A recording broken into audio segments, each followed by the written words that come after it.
Okay. Good evening. We're ready to get started. We're learning tonight Maseches Eruvin, Daf Ayin Tes, and we're starting at the Mishnah on the bottom of Daf Ayin Ches Amud Beis. A new Mishnah, but all in the same theme. As we've been learning, what happens when you have two chatzeros, when you have two properties that are across from one another, as it relates to the world of Eruv? Do we allow these spaces? Do we allow these places to be ma'arev together as one unit, or no? Are we in the same physical space, yes or no? So tonight we're going to be learning a variation on the theme. Yesterday we spoke about a kosel, a wall that separates one chatzer from another. Today we're going to be focusing on the inverse of that, which is a charitz. So right here, 3/4 of the way down, almost on Ayin Ches Amud Beis, opens the Mishnah as follows: Charitz shebein beis chatzeros.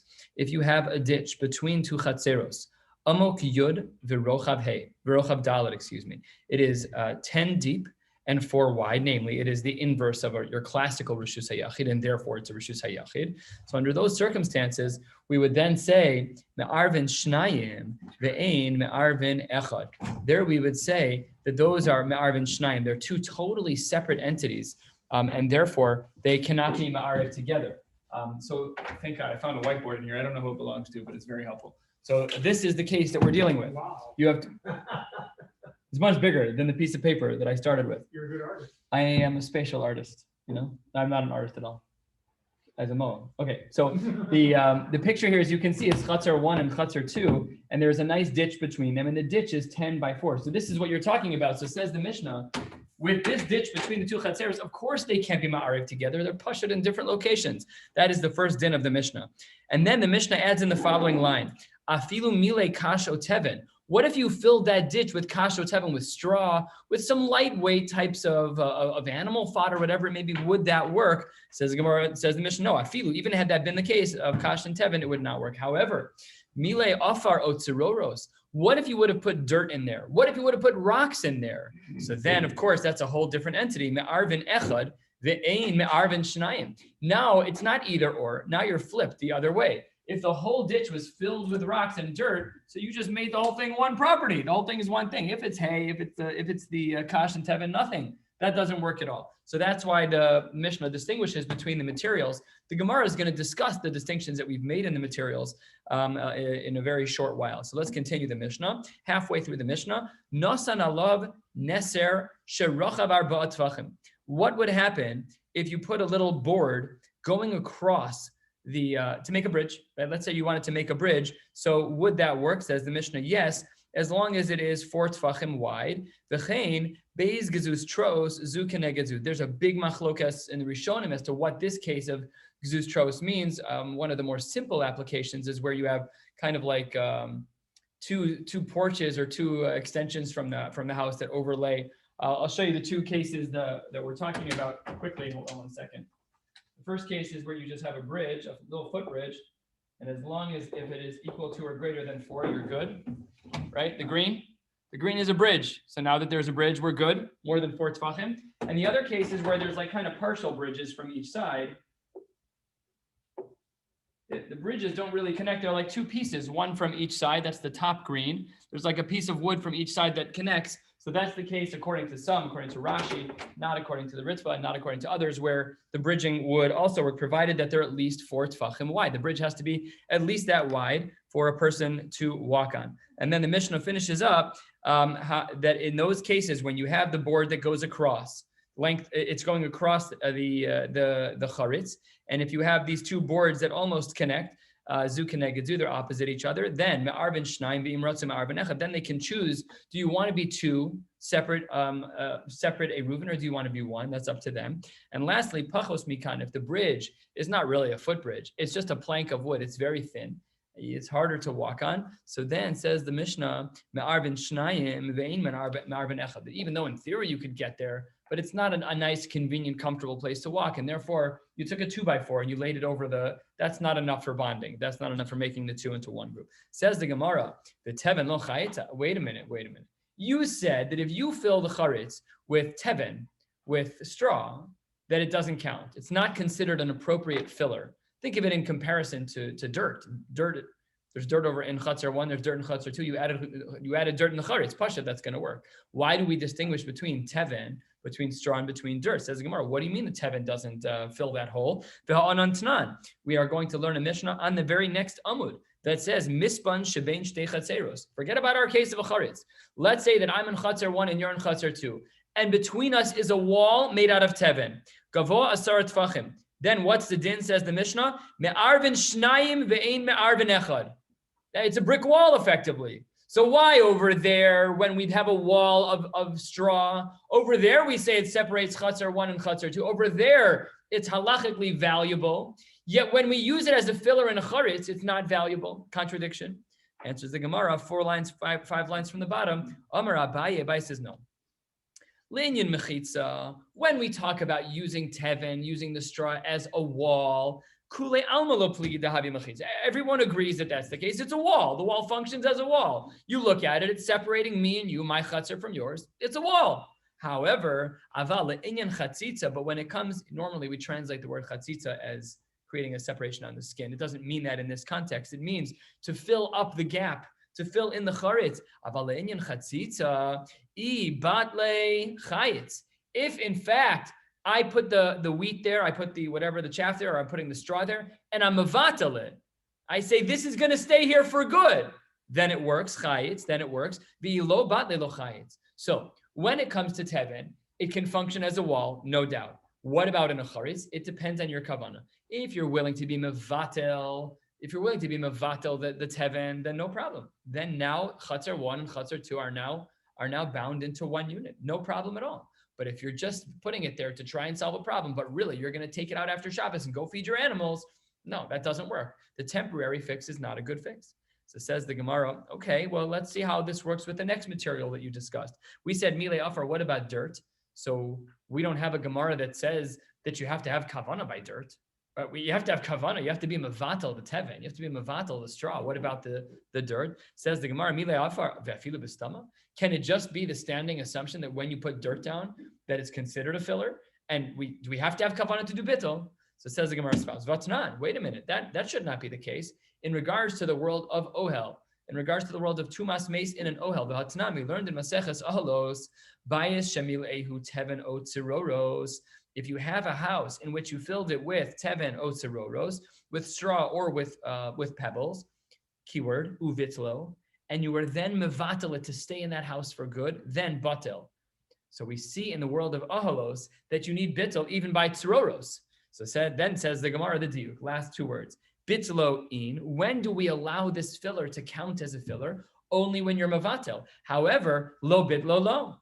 So which one is it? We see that tzroros in the Mishnah and Ohalos is put into a category that needs bittul. Yet our Gemara doesn't say that there was any bittul done. So if we used afar and if we used tzroros, would we then say that you need bittul in order to make it a valid filler for the charetz? Yes or no? The Gemara is going to present 3 answers. The first one is really 2 parts of the same, and then 3 additional answers after that. Sorry, 2 additional answers after that. Top line says the Gemara, how do we solve this question about whether or not we need to be mevatel the dirt? Says the Gemara, Amar Avuna man tana ahalos. Who is the author of the Mishnah and Maseches Ahalos? Rabbi Yossi. It's Rabbi Yossi. And then says the Gemara, and what? Rabbi Yossi, if the author of the Mishnah Ahalos is Rabbi Yossi, then I don't understand. It should be the exact opposite, because what does the Brisa say in the name of Rabbi Yossi? The Tanya, the Brisa writes, Rabbi Yossi Omer, Teven, ve'ein asid lefanoso. If you have straw and you don't plan on removing it, what is it similar to? Harehu kistam afar ubatel. What does this Rabbi Yossi say explicitly? That stam afar is batel. You don't have to be mevatel dirt. Dirt is always dirt and always a good filler. Stam, even without kavana. In fact, Rabbi Yossi compares the case of being mevatel teven to the case of not being mevatel dirt, and both of them are considered batel because dirt is always considered a good filler. So let's finish off the brisa. We already have the part that we need that rejected Rabbi Yossi. Says the Gemara, finishing off the brisa of Rabbi Yossi, afar ve'asi lefanoso. However, if you have dirt which you plan to remove, I'm going to put it in there, but I want to remove it. Harehu kistam teven. That's like regular straw where velo batil. So basically, the Gemara is saying that when we use dirt, the stam of dirt is that it should work as a filler. So that's why we don't need it. That's possible answer number one, though Rav Yossi is the opposite.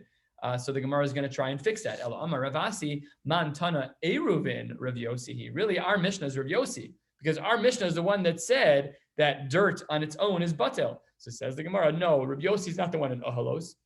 Rav Yossi is really our Mishnah, and that actually works out very nicely because our Mishnah seems to assume that dirt can be used as a filler, even if you were not intentionally mevatel. Next answer, 5-6 lines down. Rav Huna Braid Rav Yeshua Amar Tuma Ashabes Karamis. This should ring a bell. We've had this question many times before in many different contexts, and that is, how can you ask from the world of Tuma to the world of Shabbos? Not everything can cross the bridge from halachic world to halachic world. Of course, with the Gzeira Shabbat Pashat you can.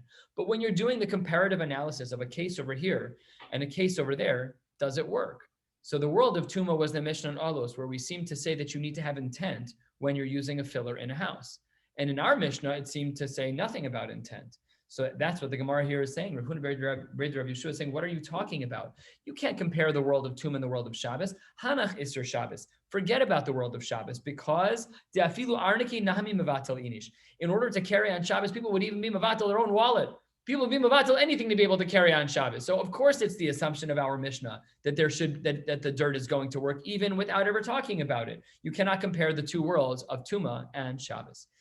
Next answer, the final answer, is that of Rav Ashi. Rav Ashi says, Rav Ashi Amar, Bayis Acharitz Karamis. He does create a dichotomy between the Mishnah and Olos and our Mishnah, but in a different way. The previous answer said our Mishnah is talking about Shabbos and the Mishnah Olos is talking about Tumas Meis. And then it comes along Rav Ashi and says, wait a minute, the locations are different. What are we dealing with in our Mishnah? A ditch in the ground. What are you dealing with in the world of Olos? Filling up a house. So says the Gemara, Bishlama charitz limitaime koi. I understand when there's a hole in the ground, it's meant to be filled up. There's a hole in the ground. You put dirt in. That's normal. Elabayis limitaime koi. A house? It's not natural to fill up a house with something. So therefore, we don't need a specific assumption in our case. We don't have to have intention to be mavatel the dirt. The dirt is batel because there's a hole in the ground and you put dirt in the ground. So it's svaradik to say that thing is batel. It's obvious. But in a house, which is not a normal place to fill it up with rocks, there we need to have specific kavanah. Very good. That's how the Gemara answers these questions. And we are at the 2 dots, about a quarter of the way down on Ayin Tes Amud Aleph. Says the Gemara, Nasan alav neser sherachav dalet. We said, what if there's a board that is 4 wide? And the Mishnah said that works perfectly to bind the two sides. Amar Rava, when is that true? Lo shanu ela shanasan lerachbo. That's when the bridge goes from Chatzer 1 over the charetz to Chatzer 2, like the picture I showed earlier. Aval leorko. But if you run something in the charetz, like if you just make the charetz a little smaller by adding a piece of wood, remember we said it was 4 wide, and you add a piece of wood, so now it's only 3 wide, you're good. Any piece of wood is fine. If you run it against the length of or let's say that in between my hands is the, I'll just show the picture we have it. If you have this case over here where there's a whole charetz, so you put a piece of wood this way. You put a piece of wood this way. And that way it shortens the dalet. This is 4 tfachim wide. And that also works. So that's what the Gemara is saying here, that would for sure work, even if it would be less than 3 tfachim, because under those circumstances, you're basically making the 4 tefach charetz between the chatzeros less by narrowing it with a piece of wood. That would work as well. Says the Gemara, kol shehu, even if it's a small, about lo'orko, if you put one in the charetz lengthwise, again with the charetz at its length, then afilu kol shehu, even if it's very small, nami, it'll also work. Sharei mia tomi dalet. You also connected the 2 reshuyos because now the ditch is not 4 anymore; it's less than 4 because you made it thinner and slimmer by adding a piece of wood. Next 2 dots.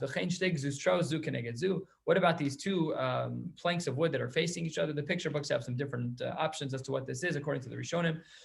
Omar Rava, 1/3 of the way down, almost at the Mishnah. Omar Rava, Hada Amr Zu Keneged Zu, in Zeshalo Keneged Zelo. When is it that they work? Zu Keneged Zu, that it works, and when they're not Keneged each other, what's that case? Sorry. Hada Amr is Zu Keneged Zu. And this is only true, when they are opposite each other.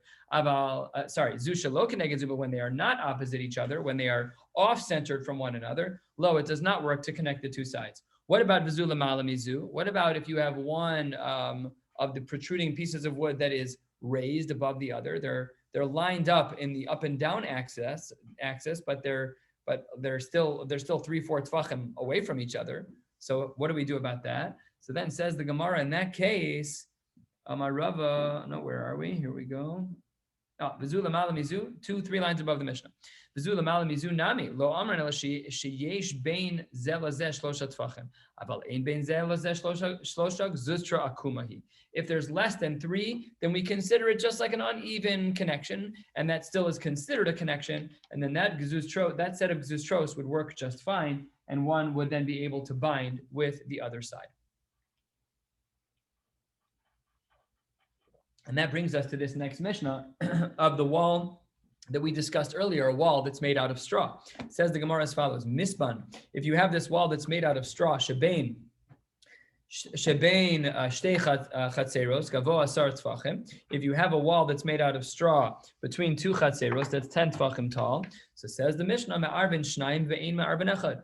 Me'arvin shnayim, each side has to make their own eruv. It's considered a perfect separation between chatzer 1 and chatzer 2. Not only that, the wall's made of straw. It was an animal culture. So the animals, could they eat the wall? Could they eat the wall that was made out of straw, made out of hay? Says the Gemara, Mishnah, yes. Halfway down the page, the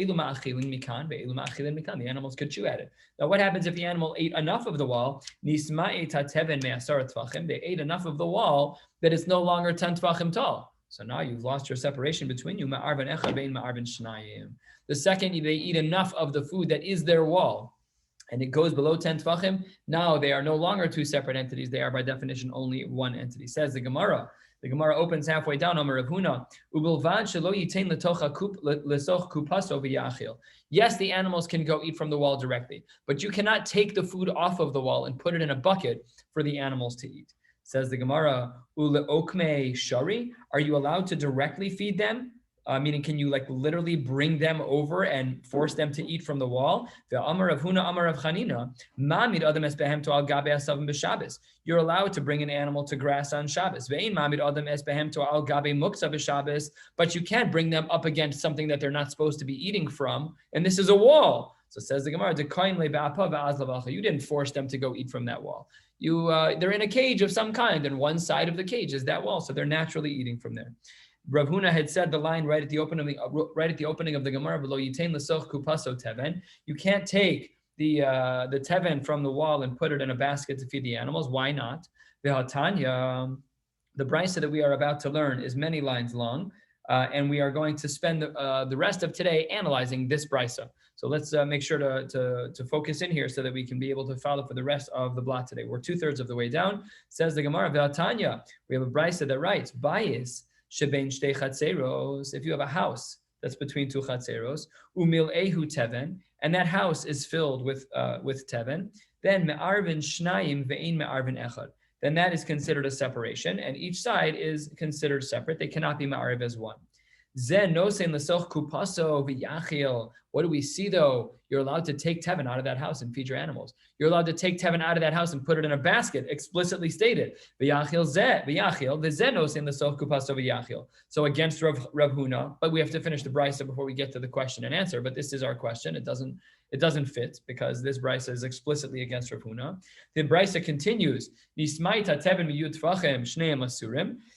If the teven inside that house gets lower than 10 tefachim, then both sides are forbidden from one another. Ketzad hu oseh, what should one do if they run out of teven? So the Gemara says, Noel es beso mevatel es rishus. So you should lock the door and be mevatel your rishus. And then hu aser v'chaveiro motor. And if I do that, if I'm mevatel, that will enable you to have access to the house and to be able to carry, but I will be limited on my side. We'll get back to this in the Gemara in a little bit. If there is these, the Mefarshim here point out these are like chabilos. These are types of wraps, or I don't remember what the word is called when you see all the wheat rolled up together on the side of the highway. Bales of hay, right? You see that's basically it's all round up together. The same din would apply with teven that's all wrapped up between 2 tchumei Shabbos. So it says that's the end of the brisa. Then says the Gemara, Tani Mihas, what did we learn in this brisa that raises a problem? Quote, we learned zenos in the sof kupas of yachil, zenos in the sof kupas of yachil. So how can you, Rav Huna, at the open of our Gemara 10, 12 lines up, say, ubilvad shlo yitin the sof kupas of yachil? You said in our Mishnah you're not allowed to take the food off the wall and put it into a kupa. Yet we see a brisa where the hay is inside the house. You are allowed to take it out and put it in a basket. So then says the Gemara, Amre, the answer is, Bayis, when it comes to a house, there were less concerned. Kevan de'ika tikra, because there's a roof there, kimifchas, when the height of the food is lowering because you keep taking from it, minka rele milsa, we see, we got to stop eating now. We got to stop now. We're too far away from the ceiling, or namely the height of the food is more noticeable. We need to keep 10 tfachim, otherwise it doesn't work. But hacha, in our case, that's not true. In our Mishnah here, when we are talking about just a wall, not inside a house, just a wall of hay, wherever it is in the middle of nowhere, lo minka or le milsa, and therefore, yes, the animals can eat from it, but no, you cannot take the food off the wall, put it in a basket, and then feed your food. We're 6 lines from the bottom at the 2 dots, this brisa indicated that if inside the house, the height of the teven was lowered from 10 tvachim, now it's down to 9 or 8, the animals were keep taking food, or the owners of the animals were allowed to take food because it was inside the house. We said Shnei Masurim. So says the Gemara, Ha'asara shari. Had it been that there were 10 tfachim, then it would have been permissible, like the Mishnah said. Ve'afal gav de midliya tikra tuva. Even though it's true that there's a gap between the top of the wall inside the house, the top of the teven wall, and the ceiling. So then the Gemara makes a nice diuk from an old sugya that we learned. Says the Gemara, Shma minha. This implies 4 lines from the bottom. Mechitzos she'ein magios letikra shman mechitza. Remember, we learned about this a while ago, that if you have a wall inside a house, let's say in between us, we had an 8-foot wall and these are 10-foot ceilings. Is that considered a separation for me and you? We spoke about this in a cubicles discussion, right? So says the Gemara, we see from here a raya brura, that you can have a partial wall that even though it's not up to the ceiling, but if it's above 10 tfachim, so that means if I have a wall that's 12 tfachim, I can still see you, you can still see me. We're different reshuyos as it relates to Eruv. Says the Gemara, Shma mina, maybe we should learn from here, Mechitzos, she'ein magios letikra, walls that are inside a house that don't reach a roof still will separate you, Shman mechitzos. Amar Abaye, no, that's not correct. Hacha bebayis shlosha asar chaser mashu askina. No, here we're dealing with a very small house. We're dealing with a house that's only 12 point something high. It's less than 13. Bebayis shlosha asar chaser mashu is 12.8, and you have a wall of 10. So that's not considered a partial wall. That's leveled to the ceiling because we're within 3. The height of the teven is 3, and the ceiling is 12.9. Sorry, the height of the teven is 10. And the ceiling is 12.9. It's less than 3. That's lavud. So says Abaye, maybe we're talking about a case where the ceiling of this house is only 13 tvachim tall. So that's Abaye's answer. So that's lavud. Even had the house only been 10 tall, turning to the top of Ayin Testament base, says the Gemara, v'teven shiva umashu, and maybe the teven is only 7 and a little bit. Still, the math is all the same. We're less than 3 from the top, says the Gemara. Dekol pachos mishlosha kilavud dami. This is a chiddush because we don't even have the 10 tfachim, which is a minimum. We don't even, but afal pikim, we still say it's the same because of lavud, that as long as it's 7 and a little bit. So therefore, the Gemara's inference that maybe a partial wall is considered a separation. Maybe we could bring a raya from our case. Says the Gemara, we cannot do that. So says the Gemara, I kind of understand your distinction. Bishlam ala Abaye. Hainu diktani me'asara. I understand Abaye's answer that the ceiling was 13 and the teven was 10. What I don't understand is Ela Rav Huna B'Rav Yoshua, my be'asara. If you look back in the brisa, it says that it was 10 tall. So why are you saying that the case is that there's only 7 point whatever of the teven and the ceiling is 10 tall? We're talking about the teven. We know how much teven there is. The brisa says 10. So Rav Huna B'Rav Yoshua, why did you say it's 7 and a little bit? So that says the Gemara, my me'asara, mitoras asara. No, it's just talking about the world of 10, the world of mechitza, the minimum of a wall, but lav dafka, that it's actually the height of 10, it could be 7 and a little bit, and halachically be a mechitza of 10 due to lavud. Shneihen Asurin, the brisa writes that if there's no appropriate amount of teven left in the house that separates two chatzeros, we said that both chatzeros are then going to be aser. Says the Gemara, Shma Mina, maybe we can see from here that Diur and Haboim b'Shabbos asurin, that if people show up on Shabbos, that we can't rely on this. Why would we not be able to rely on this? During Ben Hashmashos, there was enough. So if during Ben Hashmashos there was enough, why would it then not be a problem? Answers the Gemara, no, Dilma de'imit me'asmo. Maybe the amount of fodder that was in there was lessened before Shabbos even started. So not enough of a raya from our Mishnah, from the Brisa to that point. We said in our Mishnah, Ketzad hu oseh, what should you do if you run out of the appropriate amount of food to separate one rishus from another? We said Noel is besa umevatel rishuso, that you should lock the house and be mevatel your rishus. So I asked the Gemara, Tarte, you need to do both. Why can't I just do bittul like I did last time? We've been talking about bittul for many blood. Just let me be mevatel my rishus. Why do I have to lock the door too? Says the Gemara, hachi kamar. You're right. I don't have to do both. Answer number one, Noel es beso, mevatel es rishus. You're right. I can do either one. Second answer is v'bay seima. We're about 10 lines down. Ayin testament base v'bay seima. If you want leolam tarte, really yes. In this case, you need to do both. You need to do the locking of the door, and you need to do the bittul of your rishus. Why? Because it's true that you were mevatel rishus, but you also have to lock the door, because otherwise it's just kind of easy to walk through the house into the other side. We're concerned that you may do that, and therefore in this case it's appropriate to hold of both stringencies of number one, locking the door, and number two, of being mevatel your rishus. Says the Gemara quoting the Brisa at the next 2 dots, 10 lines down, who aser v'chavero mutar. We said that if I'm mevatel my rishus and I lock the door, that I'm not allowed to carry anymore, and you are. Says Gemara Pshita. Obviously, that's the case. Answers the Gemara Lo. We might have thought that the other guy would have wanted to be mevatel back to his friend. We learned about this already. Kamash malan, de'ein mevatlin v'chozer mevatlin. This we pointed out already, that once you do bittul, you can't undo your bittul afterwards. The bittul remains throughout Shabbos. And we discussed this machlokes that we had in the Amoraim. Not that long ago. What does it say? Daf Samaches, about 10 blot ago. It feels like weeks ago. Next 2 dots, third of the way down. We said the same halacha would apply in regards to the bales of hay that are between 2 tchumei Shabbos. Says the Gemara Pshita, of course that should be true. Says the Gemara Lo tzricha the Rabbi Akiva damer tchumen doraisa. The reason why we brought this din was to make sure that we were even in line with the shita of Rabbi Akiva, who holds a tchumen ar doraisa ma'u detema ligzor dilma asi leichlufe. Maybe we should have said that we should have been more strict. Because it's a din d'oraisa by Rabbi Akiva, Kamash Malan, that we don't need to be more strict. The same din of our brisa applies even when it comes to Eruvin Tchumen. Okay, Kamash Malan. Next Mishnah. Halfway down, Ayin Testament base, we're going to try to wrap around to the top of Daf Pei Amud Aleph. I think we have time. So let's continue. Says the Gemara, Ketzad mishtatfin b'mavui. How are we mishatev in a mavui? Says the Gemara, Maniach es hachavis. A person should have a chavis. This is where the food will be stored in order to have the eruv, the shituv.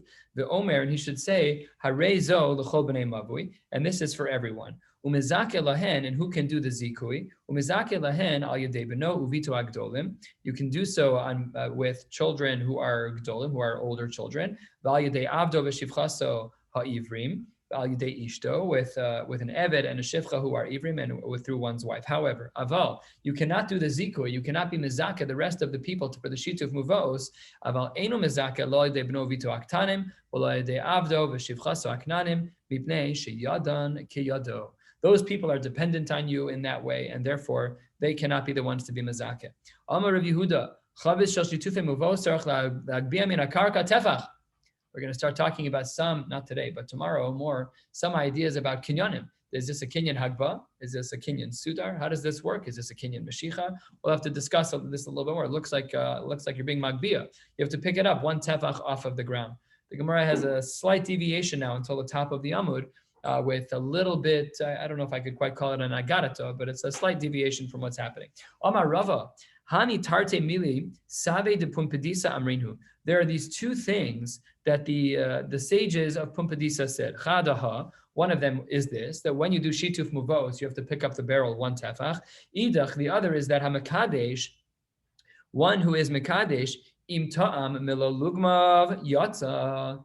At a minimum, when one is making kiddush, they should drink malo lugmav, a cheekful, the im lav lo yatza. And it could very well be that if not, you are not Yotze. When I was in Kollel, the guys used to be very strict on this by Havdalah, that no one should speak until, see, by Kiddush, you don't have to worry about it because you didn't get your wine yet, so you wouldn't talk. But by Havdalah, they would always say, don't talk until after the person drank Malol Lugmav, because you didn't finish Havdalah yet. So they were afraid. I don't know how that could be a hefsek. I never asked, but it's very strange. What does my talking have to do with you? I wasn't Yosei Havdalah. I don't know. I just remember that it's based on this din. I think that was a poor application, but this din is accurate. Is that if you want to be Yotze for Kiddush, you have to drink Malol Lugmav. Amar Rav Chavi. Oh, so that's the second thing. So two things from Pumbedisa. One is that the sages of Pumbedisa taught us you have to lift up the barrel one tefach to do shituf muvos, and the second is that you have to drink Malol Lugmav. Amar Rav Chaviva Hanami Sabed Pumbedisa Amrinu. There's another thing that the sages of Pumbedisa taught us. Amar Rav Yehuda Mar Shmuel Osin Medura Lechaya b'Shabbos, that you are allowed to make a fire for a chaya, for a woman who just gave birth on Shabbos. Savor mina, one might have made the error of thinking l'chaya in l'cholalo. This is specific to a woman who gave birth and not to a chola in general. And maybe, what are we making a fire for? She's cold. B'yamos hageshamim in, only when it's cold out are you allowed to make it. B'mos hachamalo, but during the summer months you're not allowed. Itmar, they said, Amar Rav Chia bar Rav and Amar Shmuel, no. Hikis dam v'nitzdanin, a person who did bloodletting and now he's cold. Their sign of infection, their sign of being sick. So says the Gemara, 3 lines from the bottom, Osin lo medura, this chola is also going to be shava. They're allowed to have the malacha done for them as well. You make a medura for them bishabes, v'afidu b'tkufas tammuz. Even in the depth of the summer, it could be 100 degrees outside. If he's cold, he's a chola, you treat him like a chola. It's not just a chaya, it's not just a woman who gave birth. Amar Ameimar. Here's another thing that the sages of Pumbedisa share. De itmar, ezo hi ashera stam. What is the ashera stam? How do we know when a tree is an Asherah just by looking at it?